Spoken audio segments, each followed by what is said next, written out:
আমার ছোট চাচার বিয়ে চলছে। বিয়ের দিনে আমার আম্মুর গলা থেকে ৮ আনার একটা চেইন খুলে পড়ে যায়। কখন চেইনটা খুলে পড়ে গেছে সেটাও আম্মু জানে না। সবাই তো টেনশনে পড়ে গিয়েছে। প্রায় রাতের দিকে হয়ে গিয়েছিল, রাত 10টার সময়। আমরা যখন বউকে নিয়ে সবাই ভাত খেতে বসি তখন আম্মু হঠাৎ করে তার গলায় হাত দেয়। গলায় হাত দিতেই দেখে আম্মুর গলায় চেইনটা নেই। তো আম্মু তো খুব বেশি টেনশনে পড়ে গিয়েছিল, সাথে সাথে আমরা সবাই টেনশনে পড়ে গিয়েছি। হ্যালো এভরিওয়ান, আসসালামু আলাইকুম, welcome back to my new mini blog. আমি নাসরিন, ওয়েলকাম জানাচ্ছি আমার আজকের নতুন আরেকটা ভিডিওতে। আজকের ভিডিওতে আপনাদের আমার আম্মুর গলা চেইন ফিরে পাওয়ার একটা গল্প শোনাবো। এটা আমাদের বাস্তব একটা গল্প। আমার আম্মুর গলা থেকে চেইন পড়ে গিয়েছিল। তো আমরা যখন এটা পাচ্ছিলাম না তখন সবাই তো অনেক খোঁজাখুঁজি করেছি, পুরো ঘরের সবকিছু এলোমেলো করে দিয়েছি। চাচার ঘর, আমাদের ঘর, রাস্তাঘাট, ওয়াশরুম, ব্যালকনি, কিন্তু কোথাও আমরা চেইনটা খুঁজে পাইনি। তো তারপর সকাল হয়ে গেল, আম্মু তো অনেক কান্নাকাটি করছে। রাতে ভাত খেতে বসে ভাতও আর খায়নি। তারপর সকালবেলা উঠে আমরা চা দিলাম, চাটাও খাইনি। তো আম্মু বলছিল আমার চেইন যতক্ষণ না পাবো আমি কিছুই খাবো না। আমার শখের চেইন, আমার একটা চেইন আছে আর গলায় কোনো কিছু নেই, হাতে কোনো কিছু নেই। এটা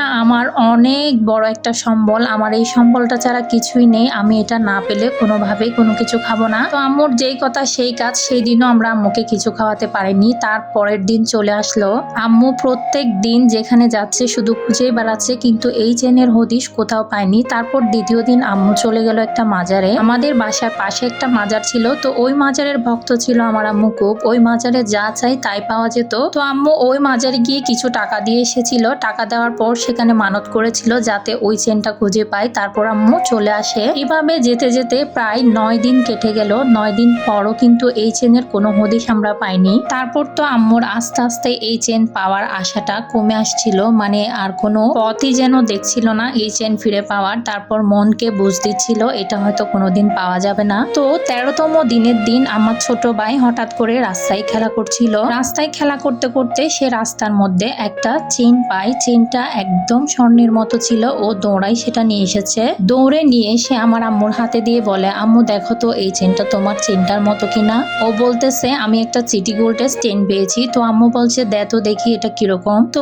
ওই চেইনটা হাতে নিয়ে সাথে সাথে আম্মু মাটিতে লুটে পড়লো সিজদা দিতে। কারণ তো আপনারা বুঝতেই পারছেন ওই চেইনটাই ছিল আমার আম্মুর চেইন। প্রায় 13তম দিনের দিন আমার আম্মু তার চেইনটা পায়। তাও আমার ভাই রাস্তায় খেলা করছিল, সেই রাস্তার বালির মধ্যে চেইনটা ছিল।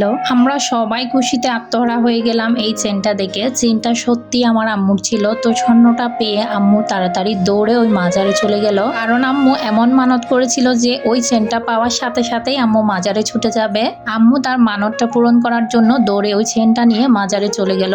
আমরা সবাই তো মহা খুশি। প্রত্যেক আত্মীয় স্বজনকে কল দিয়ে বলছিল। সবাই যেহেতু বিয়েতে ছিল, তো বিয়ে থেকে তো চলে গিয়েছিল, সবাই জানে ঘটনাটা। সবারই মন খারাপ ছিল, সবার মনে একটা সন্দেহ ছিল কোথায় না কোথায় হারালো, কেউ বা নিয়ে ফেলেছে কিনা। তো সবাইকে জানিয়েছে চেনটা পাওয়ার কথা। তারপর তো আমাদের খুশির দিন চলছে। তো আজকের মতো বিদায় নেওয়ার সময় চলে এসেছে। সবাই ভালো থাকবেন, সুস্থ থাকবেন, ভিডিওতে একটা ফলো করে দিবেন।